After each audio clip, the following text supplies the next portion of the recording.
Good afternoon, everyone. Dr. Stillman here for another Monday Masterclass. And today we are talking about what causes diabetes in healthy people. So, this is a topic that comes up regularly for me in my practice. So, someone comes in, they eat a healthy diet, they live a healthy lifestyle, they've listened to all the podcasts, they've taken all the online courses, they've bought all the biohacking gear, they've taken all the supplements, they're subscribed to all the right newsletters. They know everyone who I reference in the biohacking, health, wellness, and nutrition space on a first name, basis. And yet they have an elevated hemoglobin A1C, they have an elevated fasting blood glucose, and they can't figure out why. There was one case in my practice that really blew the lid open on this topic for me in a way that I did not anticipate. It was a case where we had a very high fasting blood glucose level in a woman who was extremely carbohydrate restricted for years. And I've commented on this. Jim has commented on this. That's Jim Laird. For those of you who don't know who he is, go give him a like, follow, etc. On his various social media platforms. Anyway, she had this very high glucose and we couldn't figure out why. And she'd been really carb restricted for a long time. And Jim and I have mentioned how long-term carb restriction does not tend to work for people, particularly for women. Various reasons behind that. Not going to get into that today. But this then prompted me to look at this person's mineral status. And what I found in collaboration with Clark Engelbert was that this person had very high levels of toxic metals that had been missed on previous testing that I and other clinicians had did. Why is that? Because most people are not viewing minerals within their proper context. And that is why Clark and I created the hair tissue mineral analysis course that we have that you can find out more about in my Linktree links. If you go to Dr. Stillman's special offers, there will be a blurb in there about the HTMA Secrets course where you can view the course and sign up for the waiting list. We will be running another cohort in the spring, but enough on that. So this comes up in my practice all the time. I've had some really amazingly bad cases. And for those people out there who've heard, well, if you've got diabetes, you just need to do this, or you just need to do that, and your A1C will come back into the normal range. I have news for you and for the people who've told you what you believe. There are some people where carbohydrate restriction is not the answer, because if it were, they wouldn't be consulting me in my practice. So let's talk about the other things or components of a plan that we could use to help get these people better. Without further ado, let's jump into some really interesting papers. Okay. So this first paper is frankly the best paper on this topic that I was able to find for this Monday Masterclass. And if you don't know, the Monday Masterclass comes out every Monday at between 3 and 4 o'clock. Usually it's run live on my social medias. If you're watching there, hit the like, hit the comment, hit the subscribe, follow me so you can get these updates. I'm covering topics that actually matter in health and wellness from a very practical perspective, rather than the kind of often navel-gazing academic way that many people do on the health and wellness info space, or opinions from people who don't actually take care of patients and don't really understand what's actually going on with these illnesses. So, and if you want the regular subscription or regular notification that the videos come out, just sign up for my Substack, which the link is in my bio, and the bio is in the description of this YouTube video. Okay, so cadmium, lead, arsenic, and selenium levels in patients with type 2 diabetes. The bottom line here is that they did the novel thing of asking the question, could heavy metals, which as you all know I am not a fan of, cause insulin resistance and diabetes? Now, diabetes is a complicated illness, but at the end of the day, all things are simple. I like Einstein's quote. He said, if you can't explain it, it might have been Richard Feynman, but one of those guys said, if you can't explain it to a 5-year-old, you don't understand it well enough. At the end of the day, there are simple things that cause illness and disease. Heavy metals are definitely the top of my list for causing health and disease in our modern world. So they looked at whether or not cadmium, lead, arsenic, and selenium levels varied between people with diabetes and people who did not have diabetes. And this study, I find it very funny. It was done in Nigeria.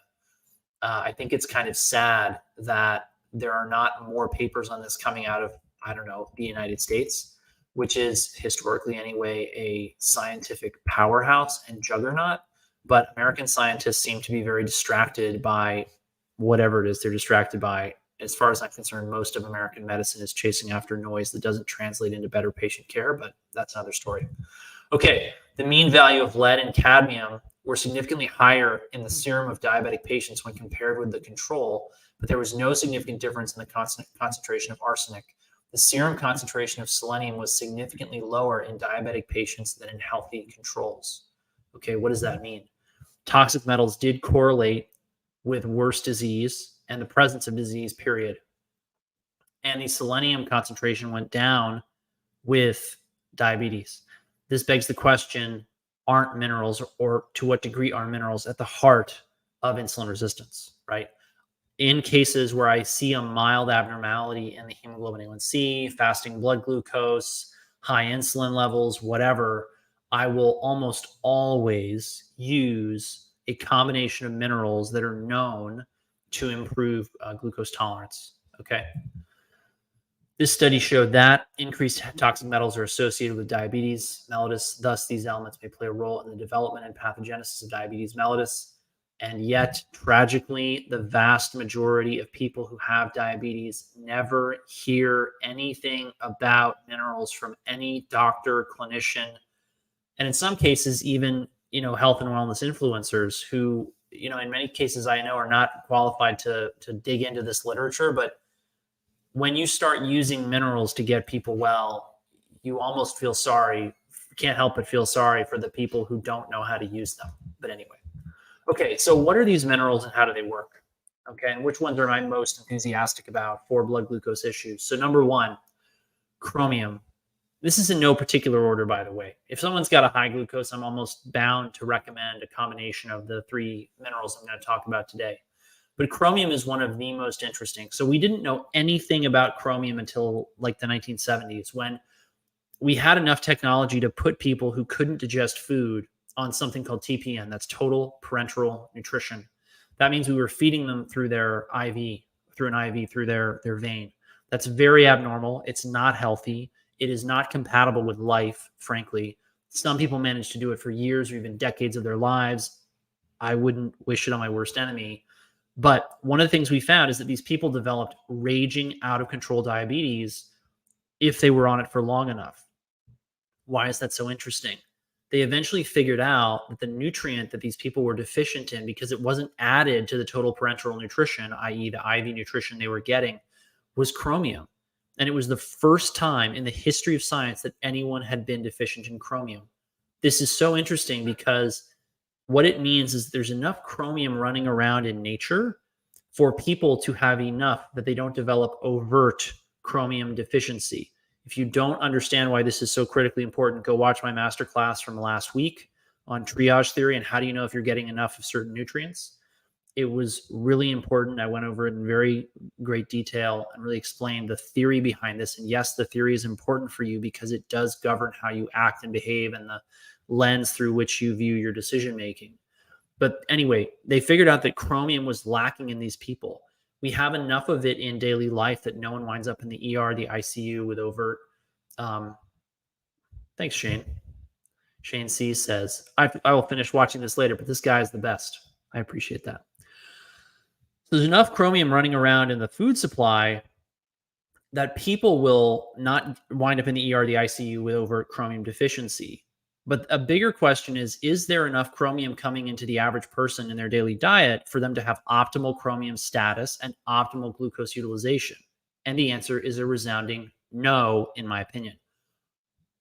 I won't get into, are we getting enough chromium today? It's a bigger topic. But the bottom line here is this. Chromium is well known to improve glucose sensitivity and reduce fasting blood glucose and reduce hemoglobin A1C. There's not as much literature on it, or maybe I should say there's not enough literature on this for the idiots in charge to endorse it and recommend it. But you all realize, I think, by now, if you've found this channel and you follow me on social media, that that's just because the medical industry is a giant game, and things like chromium really stand to upset the apple cart of, the powers that be, who are making a fortune off of the illnesses of Americans. And if something as cheap as chromium could be effective or as effective as many of the drugs out there being used for this, it would ruin a lot of people's plans for buying vacation homes. That's all I'll say on that. So this was a great little paper. And one thing that I find really deeply ironic is that some of the best papers in natural and integrated medicine are coming out of all places, Iran. Iran. I mean, it's first papers from Nigeria, the second papers from Iran. American scientists, what are you doing and why are you not investigating nutrition and natural medicine and integrated medicine when it has so much value? But anyway, okay. They looked for randomized clinical trials with intake of chromium higher than 250 micrograms for at least 3 months in type 2 diabetes, glycated hemoglobin, that's hemoglobin A1C, fasting blood sugar, and a bunch of other markers that I don't really care about were their outcomes that they were concerned about. They found a number of different studies that met this criteria and were included in the meta-analysis. They found that the hemoglobin A1C change in diabetic patients in chromium supplement therapy compared to placebo was negative 0.33. Their confidence intervals very, very wide. Change in fasting blood glucose in chromium versus placebo was negative 0.95 with a confidence interval that's similarly wide, but still negative. So what did they conclude? Chromium lowers fasting blood glucose, but does not affect hemoglobin A1C, lipids, and BMI. I want to point out here that they're being conservative in how they're calling this because the overwhelming trend in what the chromium did to the hemoglobin A1C was to drop it, okay? And there's not a lot of literature out there on this. Let's just, remember, this was published in 2013, right? There were 13 relevant studies and only 7 were included in this. So in the entire scope of human history that these people were able to find, they could only find 7 relevant studies on this incredible nutrient that has incredible value and promise, and no one can be bothered to study it in more detail so that we can figure out exactly how to use it. And this is why people who are behind the curve are not using it, and people who are ahead of the curve, like me and my colleagues in the integrative natural medicine world, are using chromium almost every day, okay, with great results. All right. Effective magnesium supplementation on glucose metabolism in people with or at risk of diabetes, a systematic review and meta-analysis of double-blind randomized controlled trials. So for those of you who don't know, magnesium is one of the favorite supplements for people to recommend.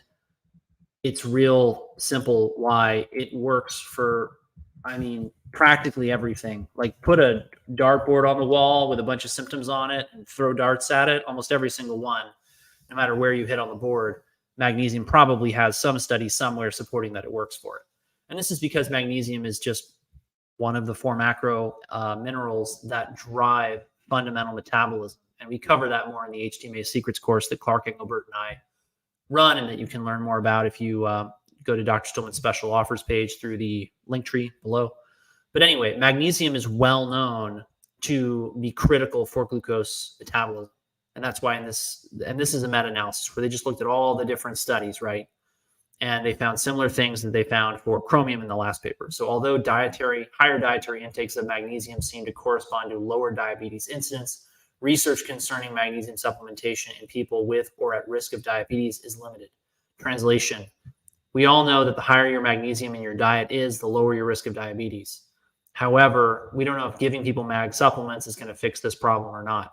And this, by the way, guys, is that critical distinction between it is not the same thing for you to take a pill and for you to take or fix your diet, okay? I cannot impress upon you how important it is to optimize your diet, because no amount of supplements will save you from bad dietary habits. It's just that simple. It's kind of hard for people to wrap their heads around, and they want to keep eating the way they're eating, the way they're comfortable eating, but there's just no excuse for not dialing in your diet. That, of course, is what Jim Laird and I help people to do in our Fundamentals of Wellness program, which you can find in the Dr. Stillman special offers page. All right.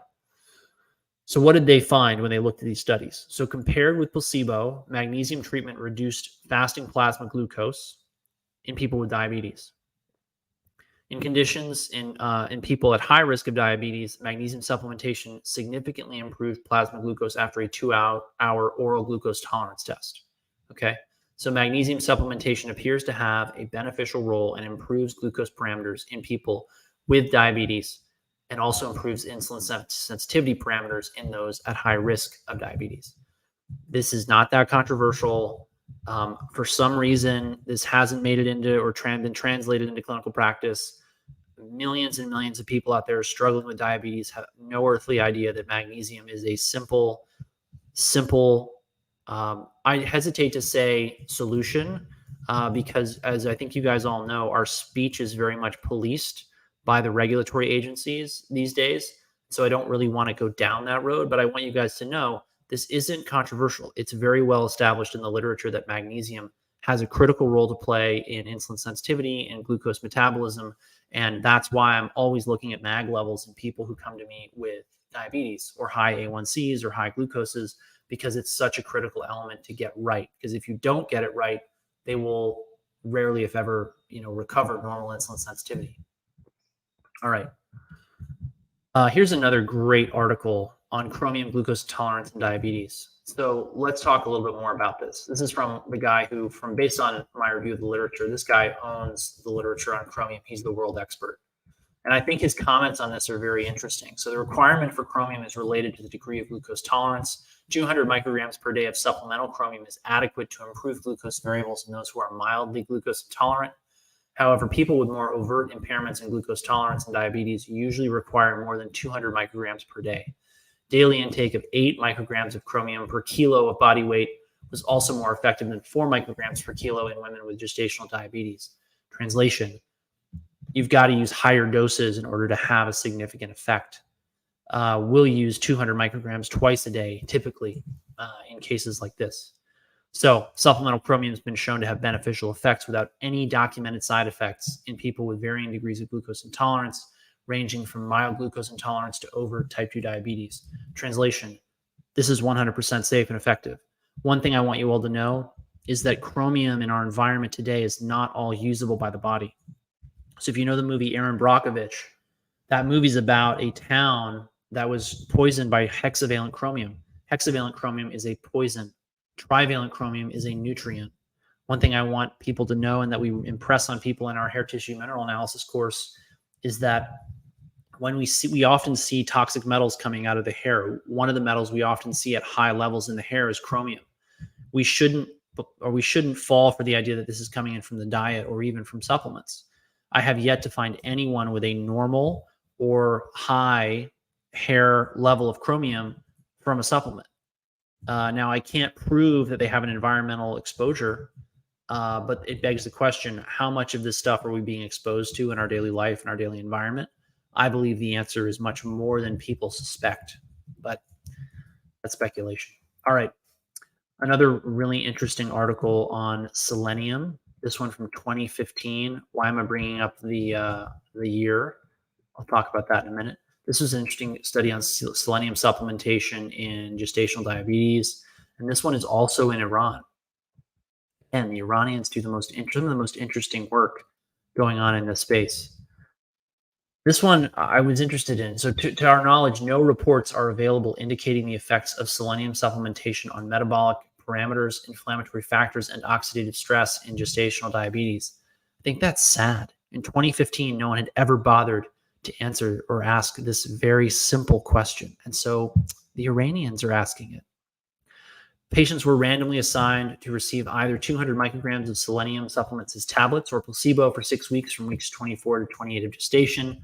Selenium supplementation resulted in a significant reduction in fasting plasma glucose levels, serum insulin levels, homeostasis model of assessment insulin resistance, that's HOMA-IR, another story for another day, and a significant increase in quantitative insulin sensitivity compared with placebo. In addition, a significant decrease in serum high-sensitivity CRP levels was seen after the administration of selenium compared with placebo. Additionally, we observed a significant elevation in plasma glutathione and a significant reduction in plasma malondialdehyde. Wow. That is an across-the-board positive, beneficial result. You could not ask for more benefits than that. These are some of the most important metrics and markers for your overall health, vitality, longevity. The power of minerals to change your life is amazing. All right. I would be remiss if I didn't mention one of my favorite things in the whole wide world, GHK-Cu. That's GHK-Cu, GH copper peptide. So GHK copper peptide has some really important elements. And this gets into the whole peptide world because people are always asking me about that these days. And it is after all, a video about what I do with diabetes in healthy people, right? Anyway, so GHK-Cu has some really interesting effects or relevance to this story. Okay, so antioxidant genes, it has effects on these, and those are obviously linked to diabetes and linked to all the other illnesses that are associated with diabetes. And GHK-Cu also is involved in suppression of insulin and insulin-like genes. That's not so much a good or bad thing as it is a we want to get it right thing. More on that in a minute.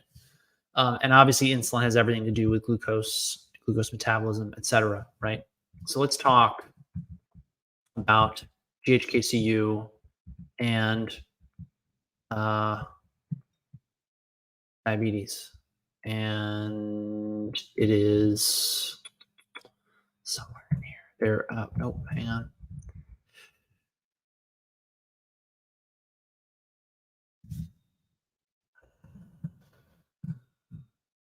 Okay. Why do I think this is the most important part? So if you know my work, if you follow me on social media, if you read a lot of my stuff on Substack or in the Stillman Wellness newsletter, which you should sign up for if you haven't already, by the way, it's the first link in my link tree. So iron is really interesting as an element because while it is necessary for you to survive, it is also the most toxic element, as in pound for pound, and based on the amount that's in your body, it is responsible for generating the vast majority of the free radicals that that will create oxidative stress inside your body. That means that managing iron is critical for health and wellness. And if you don't know my work on this, go to my Substack, put in iron, put in diabetes.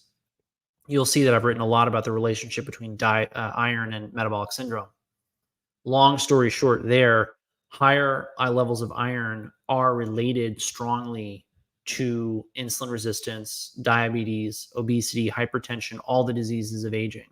And that's one reason why I think that blood donation is destined to make the single greatest therapeutic comeback in the history of medicine, as in it will go from being reviled, ridiculed, and mocked by modern doctors to being embraced as a mainstay of treatment. Personally, recommending blood donation to my patients in my practice has been incredible. The higher the iron level is, as we judge on iron labs, and we did some master classes on this that are now in the fundamentals of wellness. If you want more on this, that's the course to sign up for.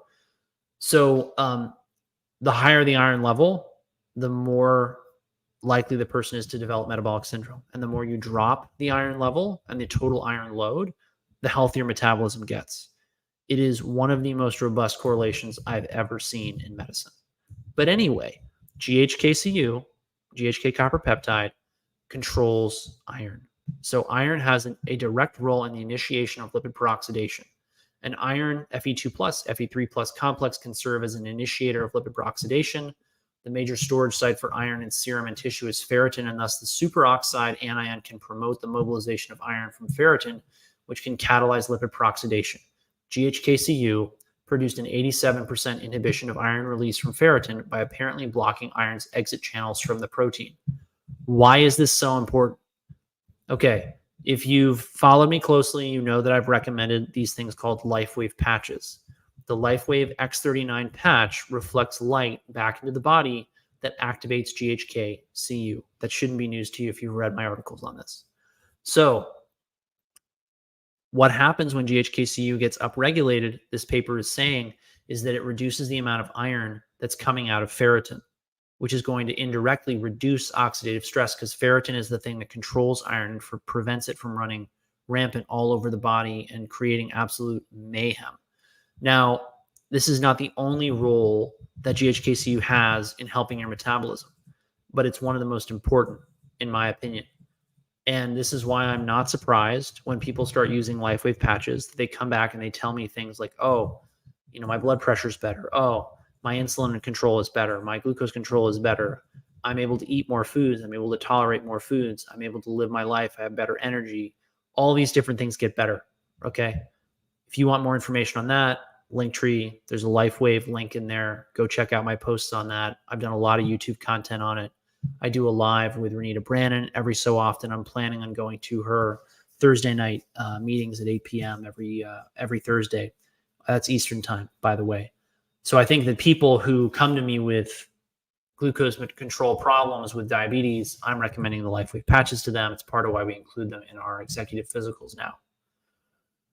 All right, last but not least, I've got to recommend something from the world of herbs, and that's berberine. So berberine is a pretty amazing herb.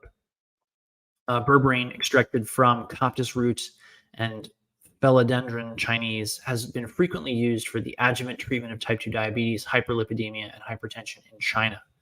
Okay, it's a very well-known herb. It is sold, and I shouldn't say it's an herb, it's an herbal product.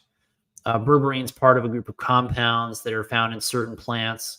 When you isolate it, it has a lot of therapeutic value. It's been turned into metformin in the conventional medical world, which we'll talk about next.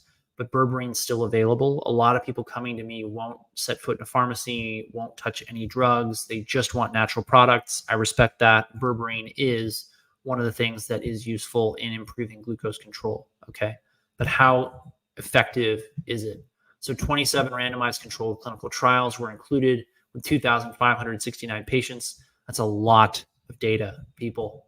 In the treatment of type 2 diabetes, we found that berberine with lifestyle intervention tended to lower the level of fasting blood glucose, A1C, more than lifestyle intervention alone or placebo, the same as berberine combined with oral hypoglycemics to the same hypoglycemics, but there was no statistically significant difference between berberine and oral hypoglycemics. Translation: berberine performs just as well as a lot of the oral anti-diabetic medications that are out there. Okay.